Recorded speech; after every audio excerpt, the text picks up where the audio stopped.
with coverage you can count on. This is WNAN TV5 News. We're learning more about a string of brazen break-ins happening while homeowners were asleep. According to the Genesee County Prosecutor's Office, this isn't the first time the man accused of these break-ins has had a run-in with the law. TV5's Zane O'Meara joins us with the details on this case and how detectives were able to track down this suspect. Zane.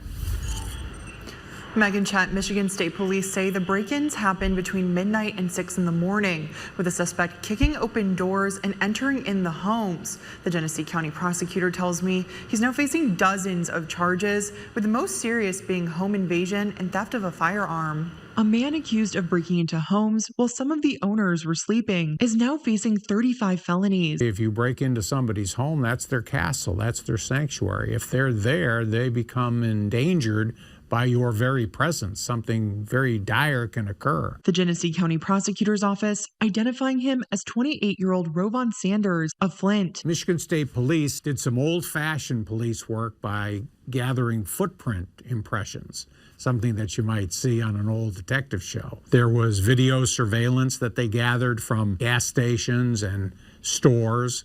There was facial recognition software that was used to identify this man, and there was vehicle tracking software that was used pursuant to a search warrant that was obtained. According to Prosecutor David Layton, Sanders allegedly broke into a dozen separate homes in Thetford Township between August 16th and 29th. There's actually evidence that the state police gathered that showed that he was casing some of these homes late at night. In other words, he was driving through Thetford Township and looking for potential homes that he could break into. Sanders is accused of stealing hundreds of items, including at least a dozen firearms. Women's watches, they found a television, they found a power washer, hand tools, video games, power tools. Layton says Sanders is a habitual offender with previous convictions on assault with intent to rob and steal, attempted carjacking, and carrying a concealed weapon. Theft of a firearm is a more serious offense than theft of a non-firearm,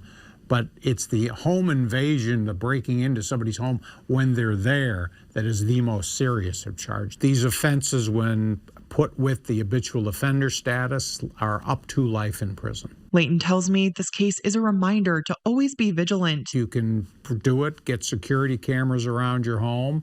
It's great to have a dog who barks when a stranger appears. You have to protect yourself. Sanders is innocent until proven guilty. He's due back in court next week.